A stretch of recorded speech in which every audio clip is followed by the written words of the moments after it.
A mí me propusieron, y voy a aportar mi punto de vista sobre Tintín en base a un título que fue el que me dieron para esta charla. Convivir con Tintín. Cuando me dijeron que el título iba a ser este, pensé, qué fácil. Traigo a mi mujer, Sandra, la pongo aquí a hablar, yo me voy y ella cuenta que es convivir con Tintín, o más bien tener que sufrir con Tintín. Pero bueno, hice el esfuerzo de pensar qué es para un tintinófilo, me sigo considerando tintinófilo y no tintinólogo, qué es convivir con Tintín. Todo tiene un inicio, todo tiene un comienzo. Comienza en 1980, cuando me regalan mi primer libro, Tintín en el País del Oro Negro.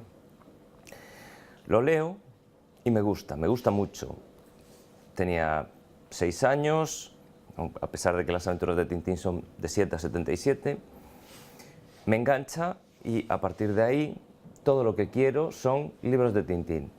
Todo lo que quiero son, en los regalos de Navidades, cumpleaños y demás, son libros de Tintín.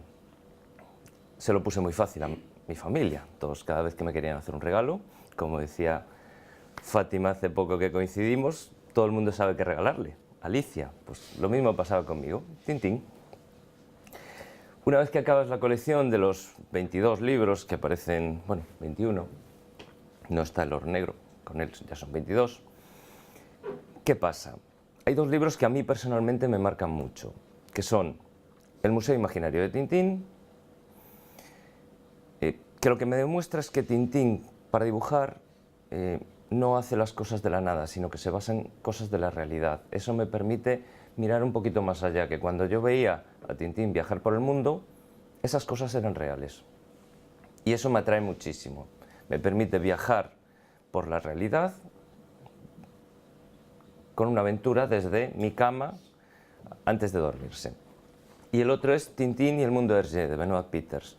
Es una obra magnífica en la que, de un modo muy sencillo, pero también bastante importante, hace un análisis de cada uno de los álbumes, explicando un poco la historia que hay alrededor de cada uno de ellos. Eso hace que me apasione Tintín. Ya tengo los 22, 23 álbumes en este momento, empiezo a tener algún libro a mayores. ¿Qué pasa entonces? Coleccionando Tintín.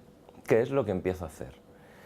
Cuando uno ya tiene todas las aventuras, ¿qué es lo que quiere? Todos los libros que hayan relacionados con Tintín.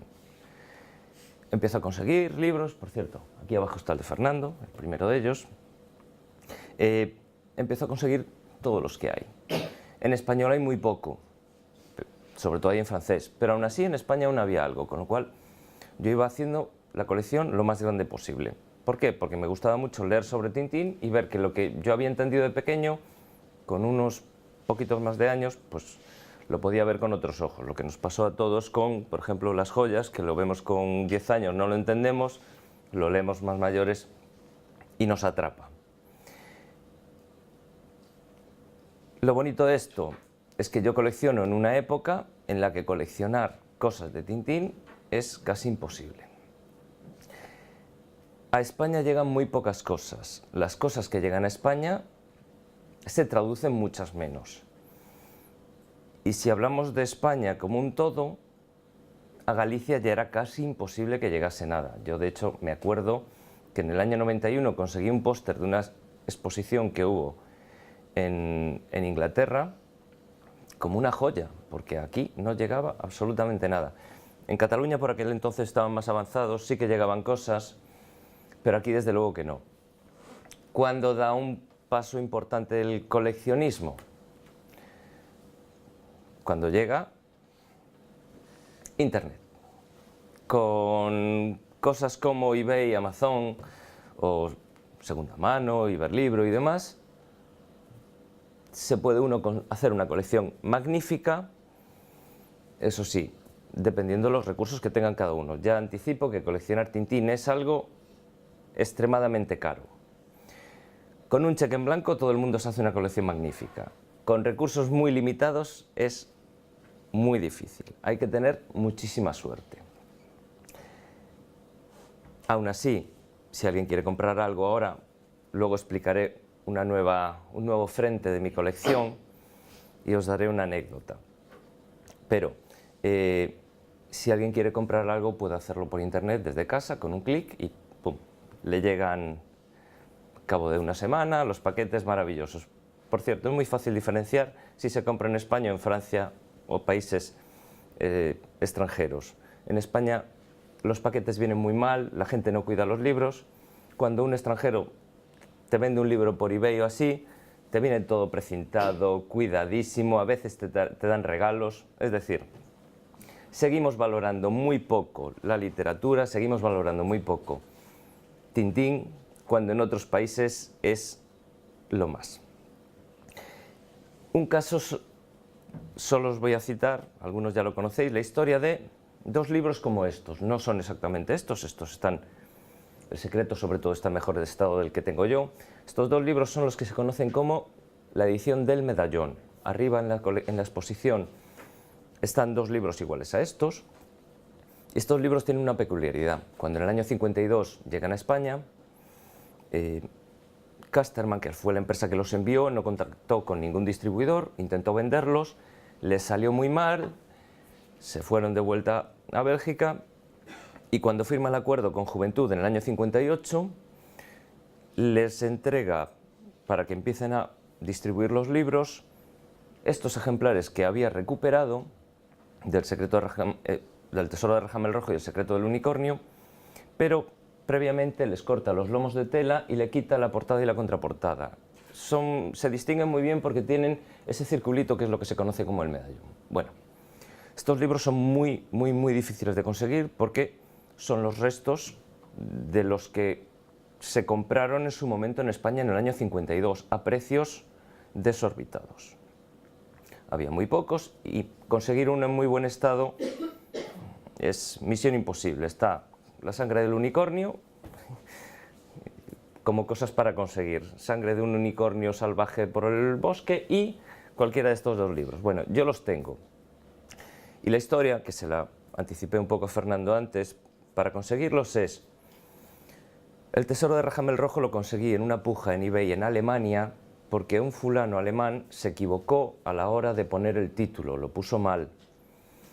La puja empezó y yo lo conseguí a un precio asequible, sobre todo para los dos libros que eran. Más gracioso es lo del secreto del unicornio, que encontré en un foro inglés, como una señora ponía un anuncio diciendo que tenía un libro español con una especie de pegatina encima.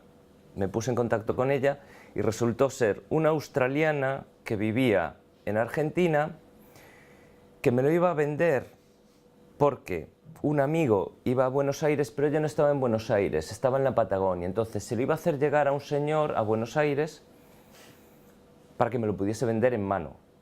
Lógicamente hay transacciones que mejor hacerlas en mano que no fiarte de las historias que te puedan contar. Bueno, la cosa salió bien, el libro está arriba expuesto y a precios para lo que son relativamente módicos. Si esto lo multiplicamos por muchos elementos, ¿qué tenemos? Mi colección de la que estoy muy contento y muy orgulloso, está hecha con recursos limitados. Se puede visitar en la web y hay más cosas de las que tengo aquí. Una cosa buena de hacer esto, lo digo por si alguien tiene colecciones, de poner las cosas en internet, es que primero así la gente sabe qué regalarte porque ya lo tienes ahí colgado, entonces lo tachan de la lista. Es una indirecta por si alguno quiere hacer algún regalo. Y segundo, es muy útil para no volver a comprar cosas que ya se tienen. Y hasta ahí puedo leer. Además puede servir para que te llamen para exponer, por ejemplo. Luego está la parte más divertida, que es que cada vez que un periodista te hace una entrevista, lo primero que te dice es: ¿y cuántas cosas tienes? Bueno, pues llega un momento en el que dices: más de 1000, y ahí se acabó el cuento. Lo bueno de todo esto es que la colección, en mi caso, acabe expuesta y que mucha otra gente la pueda disfrutar. Para mí es un honor. Es decir, yo la disfruto en casa, mi familia la disfruta y mis amigos que vienen a casa la pueden ver siempre que quieran. Para mí lo divertido es que haya mucha gente que pueda verla y pueda aprender más sobre Tintín porque está expuesta. ¿Hasta dónde llega el mito del coleccionista o hasta dónde llega el ser un apasionado de acaparar, acaparar, acaparar? No acaba nunca. Se abren nuevos frentes, se cierran otros, vuelven a aparecer. Por ejemplo, por culpa de una persona presente, he iniciado un nuevo frente, que es Tintín en idiomas. Hay más de 100. Es el héroe de cómic que más se ha traducido a otros idiomas. Es una colección que ya sé que no voy a poder completar porque hay cosas que son casi imposibles de conseguir. Eso hace que para mí sea más divertido todavía. ¿Por qué? Porque es un reto.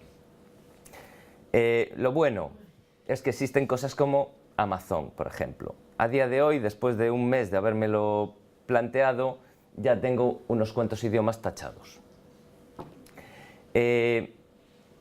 ¿Por qué? Pues porque, por desgracia o por suerte, si uno entra en Amazon puede conseguir ejemplares de Tintín en idiomas como el Papiamentu de las Antillas holandesas por 11 euros. Entonces, ¿le resta un poco del romanticismo de conseguir obras difíciles? Sin duda, lo pone facilísimo. Pero uno también tiene el prurito de decir, bueno, pues podré tener 30 idiomas en una semana. ¿Y por qué estoy yo aquí? ¿Por qué convivo con Tintín? Convivo con Tintín casi a diario porque en 2008 tuve la feliz o desgraciada idea de abrir un blog. Un blog, para los que no lo sepáis, es un sitio donde uno pone noticias, pensamientos o ideas relacionadas con lo que a uno le puede interesar. Pueden ser temas diversos o, en mi caso, hice un blog sobre Tintín. Hice un blog sobre Tintín porque no había otro. Porque yo buscaba noticias sobre Tintín y no las encontraba. Entonces dije, bueno, pues voy a empezar a recopilarlas. Empecé a escribir, empecé a ir anotando cosas que me servían. Por ejemplo, me acuerdo que la primera reseña que hice fue la de un libro, Tintín y el secreto de la literatura. Un libro infame, no me gusta nada. Como sabía que no me gustaba, quería anotarlo y decir, no me gusta, y así acordarme de que es un libro que no pienso volver a leer. El blog empezó muy mal, pero a mí me daba igual, yo lo quería para mí, yo no tenía ningún interés en que el blog fuese un escaparate ni nada por el estilo. En poco tiempo empezó a crecer, empecé a tener visitas. Bueno, luego aparecen los picos. Los picos son cosas muy graciosas. Es lo que se conoce en internet como el efecto microsiervos. Cada vez que otro blog o otra página te enlaza, se disparan las visitas. Concretamente ese pico azul grande que se ve en medio son 8.000 y pico visitas en un día, que si no recuerdo mal tienen que ver con... pues no coincide con las fechas, así que no me acuerdo muy bien por qué puede ser. Con una entrevista que hice a alguien. Los picos son entrevistas que hago a alguien, porque una de las cosas que hice en el blog cuando me cansaba de no tener noticias era entrevistar a gente. El primero de los entrevistados fue Antonio Altarriba, Premio Nacional de Cómic, y una persona que tuvo la mala suerte de escribir un libro, Tintín y el Loto Rosa. Al poco de salir llegó Molensart, demanda, retirada de la venta, se hizo famosísimo. Los libros se cotizan muchísimo, a unos precios desorbitados.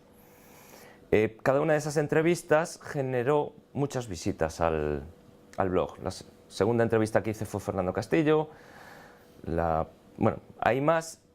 La última que hice fue Julián Hernández, el cantante de Siniestro Total, gran tintinófilo, y es ese pico que se ve ahí. Generó muchas visitas el hecho de que él en Twitter pusiesen que lo habían entrevistado en un blog sobre Tintín. Blog que actualmente es referencia. Está feo que yo lo diga, pero es así. En lo que va de año van 73.000 visitas, estos datos están sacados a día de hoy, y ese mapa del mundo de color azul y blanco, lo azul son los países que me visitan, Es decir, me visita gente de prácticamente todo el mundo, cosa que a día de hoy sigo sin entender. Todo esto después de eliminar los bots y robots de visitas automáticas y que entran a enlazar. No lo entiendo. Que el primer país con muchísima diferencia sea España tiene sentido. Que el segundo sea Argentina, también. Que el tercero sea Bélgica, me extraña. Tiene una explicación, que es que en Bélgica está el Museo Hergé, la Fundación Molensart, entran a visitar y espiar el blog, por si pongo algo que no les gusta. Eso también lo tengo claro. Después viene Colombia, México, Suiza, o la colonia de migrantes. Le encanta Tintín, o si no, no lo entiendo. Pero que luego esté Estados Unidos, Brasil, Rusia, me sigue sorprendiendo. Entonces, es una cosa que a mí personalmente me gusta mucho, tengo mucho contacto con mucha gente que me sigue, que me escribe, que pone comentarios, y eso hace que para mí sea una suerte, pero también sea un motivo de esclavitud. Hay veces en las que me gustaría dejar de escribir en el blog y te sientes obligado. Sabes que hay mucha gente que si dejas de publicar 3 días, te escribe, ¿pasó algo? ¿No hay noticias sobre Tintín? Bueno, a día de hoy llevo 745 entradas, son bastantes, la media son 11 entradas al mes. El mes con más entradas coincide con los meses justo previo y posterior a la salida de la película de Steven Spielberg. Y hoy he hecho la prueba de convertir ese blog a un libro. Hay páginas que te permiten hacerlo. Me sale un libro de 1030 páginas que pesa 9 megas. Y todo esto siempre en base a una cosa, no hay que olvidarlo, Tintín. ¿Por qué pongo esta imagen? Una de las personas que se acaba de ir hace un momento, José Luis Arquistain, siempre me comenta lo mismo y es algo que yo tengo muy claro. Tintín es arqueología. No existe nada más sobre Tintín. Se publican nuevos libros, pero es dar vueltas y vueltas y vueltas sobre lo mismo. 24 aventuras, análisis concienzudos, sesudos sobre facetas, sobre cosas específicas, relaciones del autor o del personaje con otras cosas. No deja de ser darle vueltas a lo mismo. Me arrepiento seriamente de no haber optado por hacer, como otros amigos que conozco, de tener un blog sobre tecnología. Además se produce una cosa muy extraña. Cuando tú tienes un blog de tecnología y te conviertes en referencia, te regalan móviles, te dejan probar televisores, te dejan probar la PlayStation 4, la Wii. Cuando tienes un blog sobre Tintín, te escriben y te dicen, ¿por qué no me publicas esto? Y dices tú, bueno, pues si te empeñas te lo publico, pero porque es noticia y es difícil conseguir noticias. Estoy muy contento porque la semana pasada ha salido a la venta un libro que se llama Hergé, hijo de Tintín, que es la traducción española de un libro de Benoit Peters. Y en él las traductoras, en la página legal donde va el copyright, expresamente me citan en los agradecimientos. Y de hecho me regalaron un libro que me hicieron llegar con la dedicatoria de las traductoras. Eso es muy raro en este mundo, o por lo menos en lo que tiene que ver con Tintín. Salen libros de vez en cuando y yo sigo sin entender por qué a los que escriben blogs sobre tecnología les regalan móviles de 700 euros y a mí es difícil que me regalen un libro de 20, 30. Bueno, hasta ahí puedo leer. Dejando el blog aparte y yéndome otra vez al tema, ¿qué es convivir con Tintín? ¿O qué me ha reportado a mí esta convivencia, sobre todo gracias al blog y a la colección? Por ejemplo, he podido ir a ver el Museo Hergé en Bélgica. Gracias a una persona que tiene una de las colecciones privadas más importantes sobre Tintín, que además tiene un programa de radio en Cataluña, Jordi Tardà, fuimos a ver el Museo Hergé, fuimos los dos. No os imagináis la suerte que es primero ir al museo, que te paguen el viaje. Bueno, por suerte a día de hoy con las compañías low cost no es un lujo, pero sí hacerlo con una persona que es de las personas que mejor conocen a Hergé y que tienen una colección privada más importante. Porque ves las cosas de una forma diferente y tener esa suerte está al alcance de muy pocos.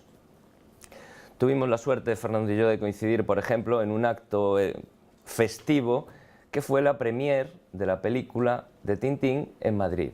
Nos invitaron, pudimos ir, con todos los famosos por allí, con el fotocall y todo eso. Para esas cosas está bien que le llamen a uno. O, por ejemplo, me llamaron para alguna presentación de un libro en la que me tocó hacer de ponente. Bueno, pues para esas cosas son las ventajas que tiene la convivencia. También existen momentos buenos como la inauguración de la exposición de Enclave Diversa. De esta foto me falta Irene, no estás, pero sí está Sosentoneira, así que por eso quería ponerlo, también sale Fátima. Es de esas cosas que a uno le sirven para seguir adelante y decir, bueno, los malos momentos con esto quedan compensados. Que tenga uno la posibilidad de exponer su colección o explicársela a alguien, que le guste a alguien, merece la pena. También tiene su parte más divertida, que es, por ejemplo, las entrevistas. Este fue el último recuento, hay alguno más, pero son los medios que me han entrevistado. De hecho, hay alguno que tiene la felicidad de repetir, no sé por qué. La Voz de Galicia me han entrevistado 3 veces, el ABC me entrevistó una, pero luego me citó otra y a raíz de eso me salieron más cosas, gracias Pachu. En la Televisión de Galicia vinieron a grabar a casa 3 veces, la tercera vez ya les dije, pero mira, ¿a qué venís a grabar? Sí, sí, sí, entras en directo. No fue directo y me grabaron, pero bueno, es lo que toca. Que a día de hoy alguien pueda hacer entrevistas en todos estos medios, locales, regionales y nacionales, hablando de algo como Tintín, me sigue sorprendiendo, a pesar de ser yo. Y luego está la mejor parte de todo esto, que son las actividades que últimamente he hecho muchas y que más me están gustando. Esto fue el cartel que me encontré a la entrada de un colegio la semana pasada. Fui invitado al colegio de Brión, bueno, de Pedrouzos, y me encuentro este cartel dibujado por los niños y algún profesor. Tranquilo, Milú, agora tocan aventuras en Brión, mañá ven Pedro Rey a contar un montón de cousas sobre min. Fueron 4 sesiones, quedé sin voz, de hecho sigo así gracias a ellos. Merece muchísimo la pena. Hasta ahora he hecho 3 de estas actividades, una en Gijón, lo que valoro mucho, sobre todo por tener que haber ido allí y que me llamasen desde allí expresamente para ir a hablar. La del colegio de Pedrouzos, y esta fue esta semana en el Centro de Educación Especial que dirige Fátima, que también está aquí, a quien debo agradecerle que me lo pasase tan bien, porque me permitió ver Tintín desde otros ojos, desde otro punto de vista. Lo disfruté muchísimo. Cuando se disfruta, como lo estoy haciendo yo, o cuando se convive con Tintín del modo tan intenso que me está tocando hacerlo, tienes la suerte de conocer a otra gente que vive la afición o el hobby con la misma pasión que lo puedes hacer tú. Por eso hemos hecho una asociación, la asociación se llama Mil Rayos, es la Asociación Tintinófila de Habla Hispana. Los frikis españoles que nos gusta Tintín, es el subtítulo que podríamos poner. Editamos una revista, quien más, quien menos del grupo que somos vamos colaborando en la revista, pero lo mejor de todo es que organizamos encuentros. Reunión de frikis de Tintín, lo hacemos todos los años y lo pasamos muy bien. A mí me suele tocar hacer de moderador, sobre todo porque voy siempre con el tiempo justo y no me da tiempo a preparar cosas. Pero la verdad es que es muy divertido poder reunirte con gente con la que compartes una afición. Es un modo de convivir con Tintín y otra gente que le sucede lo mismo. ¿Cuál es el resumen de todo esto? Bueno, pues que llevo más de 5 años escribiendo un blog, coleccionando llevo muchos, pero escribiendo el blog, que es lo que realmente le ha dado proyección a mi faceta tintinófila, en esos 5 años y pico he disfrutado muchísimo, me lo he pasado muy bien, he podido viajar y conocer a muchísima gente que merece mucho la pena. Me han llamado de sitios para oírme, como estáis haciendo ahora, cosa que sigue sorprendiéndome, que haya gente queriendo escucharme. O da para tener anécdotas. He puesto este logotipo porque es hasta ahora lo más divertido que me ha pasado. Contactaron conmigo del programa Salsa Rosa, programa vilipendiado y odiado por todo el mundo, y me dijeron que querían hablar conmigo porque necesitaban hacerle un regalo al presentador. Resulta que el presentador es un gran tintinófilo, así que en el programa le hicieron un regalo que era una figura de Tintín. Y te das cuenta de que tienes un blog, pues entre otras cosas, para que una productora te llame y le hagan un regalo a un presentador en directo. O por ejemplo, que te lleguen mails cada semana, cada 2 semanas, de gente que te dice: tienes una colección muy grande, yo tengo una figura de Tintín, ¿te interesa? Y dices tú, bueno, pues a ver, ¿qué es tu figura de Tintín? No, pues es algo que hizo un sobrino con arcilla porque le apetecía. Pues hombre, uno que ya está un poco curtido, con los pocos recursos que tengo, casi mejor lo invierto en figuras oficiales que sé que se revalorizan y no en cosas que pueden ser más bonitas o más feas, pero al final no deja de ser acaparación y hay que tener un poco de cuidado. Me llegan correos alucinantes de gente muy muy diferente, tanto en edades como en mentalidades. Me lo he pasado muy muy bien gracias a Tintín. De las pocas malas experiencias que he tenido ha sido por culpa de un periódico colombiano que me hicieron una entrevista por correo electrónico. Además, perdón, creo que era el Hola de Colombia, que es un semanario, no con el cariz que tiene aquí la revista Hola, sino que es un poco más serio. Y lo mejor de todo es que publicaron mi entrevista, pero no me citaron. Y eso me cabreó bastante. Pero quitando eso, para lo que me ha servido es para conocer a muchísima gente, para disfrutarlo muchísimo, y para que a día de hoy lo único que puedo decir es que convivir con Tintín para mí es una maravilla y lo estoy disfrutando muchísimo, sobre todo cuando hay cosas como esta exposición. Así que desde aquí lo último que me queda es dar las gracias primero a todos vosotros por haber estado aquí, pero en especial a Susantón y a Irene por permitirme estar aquí, y algo que me quedó en el tintero cuando tenía que haberlo dicho, que es a Eddie y a Enrique por haber hecho el montaje de la exposición. Gracias.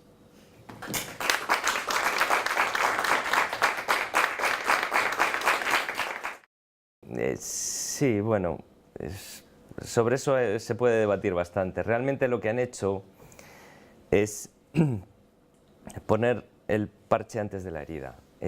Cuando se cumplan los 75 años, que en realidad no son 75, deberían ser 80, perdón, están hablando de 70 cuando deberían ser 75, se termina la propiedad intelectual de los derechos de Hergé, con lo cual cualquiera podría realizar cosas relacionadas con Tintín. Lo que han dicho es que justo el año antes lo que van a hacer es sacar un nuevo Tintín para que los derechos sigan persistiendo otros 75 años más.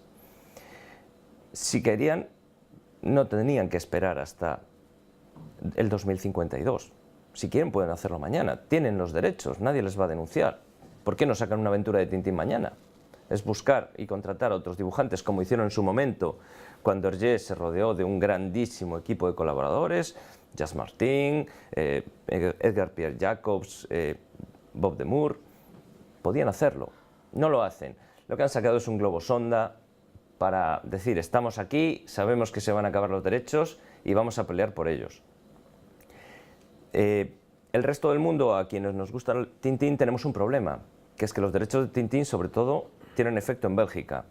Y en Bélgica ellos son capaces de modificar leyes para proteger a Tintín o a la obra de Hergé, como ya hicieron.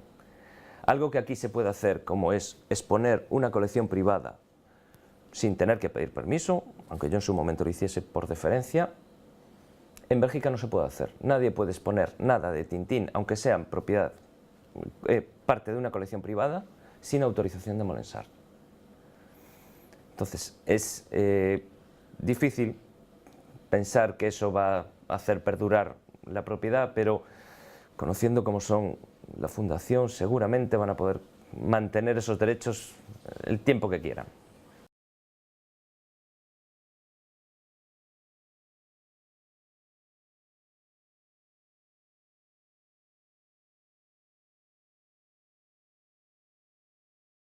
Que de un modo muy sencillo, pero también bastante importante, hace un análisis de cada uno de los álbumes, explicando un poco la historia que hay alrededor de cada uno de ellos. Eso hace que me apasione Tintín. Ya tengo los 22, 23 álbumes en este momento, empiezo a tener algún libro a mayores. ¿Qué pasa entonces? Coleccionando Tintín. ¿Qué es lo que empiezo a hacer? Cuando uno ya tiene todas las aventuras, ¿qué es lo que quiere? Todos los libros que hayan relacionados con Tintín. Empiezo a conseguir libros, por cierto, aquí abajo está el de Fernando, el primero de ellos. Empiezo a conseguir... todo tiene un inicio, todo tiene un comienzo.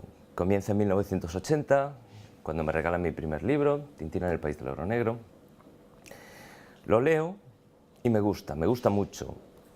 Tenía 6 años, a pesar de que las aventuras de Tintín son de 7 a 77. Me engancha y a partir de ahí todo lo que quiero son libros de Tintín. Todo lo que quiero son, en los regalos de Navidades, cumpleaños y demás, son libros de Tintín. Se lo puse muy fácil a mi familia. Todos, cada vez que me querían hacer un regalo, como decía Fátima hace poco que coincidimos, todo el mundo sabe qué regalarle. Alicia, pues lo mismo pasaba conmigo, Tintín. Una vez que acabas la colección de los 22 libros que aparecen, bueno, 21, no está el Oro Negro, con él ya son 22, ¿qué pasa? Hay 2 libros que a mí personalmente me marcan mucho, que son El Museo Imaginario de Tintín, que lo que me demuestra es que Tintín, para dibujar, no hace las cosas de la nada, sino que se basa en cosas de la realidad. Eso me permite mirar un poquito más allá, que cuando yo veía a Tintín viajar por el mundo, esas cosas eran reales. Y eso me atrae muchísimo. Me permite viajar por la realidad con una aventura desde mi cama antes de dormirse. Y el otro es Tintín y el mundo de Hergé, de Benoit Peters. Es una obra magnífica en la que todos los que hay. En español hay muy poco, sobre todo hay en francés, pero aún así en España aún había algo, con lo cual yo iba haciendo la colección lo más grande posible. ¿Por qué? Porque me gustaba mucho leer sobre Tintín y ver que lo que yo había entendido de pequeño, con unos poquitos más de años, pues lo podía ver con otros ojos. Lo que nos pasó a todos con, por ejemplo, Las joyas, que lo vemos con 10 años, no lo entendemos, lo leemos más mayores y nos atrapa. Lo bonito de esto es que yo colecciono en una época en la que coleccionar cosas de Tintín es casi imposible. A España llegan muy pocas cosas. Las cosas que llegan a España se traducen muchas menos.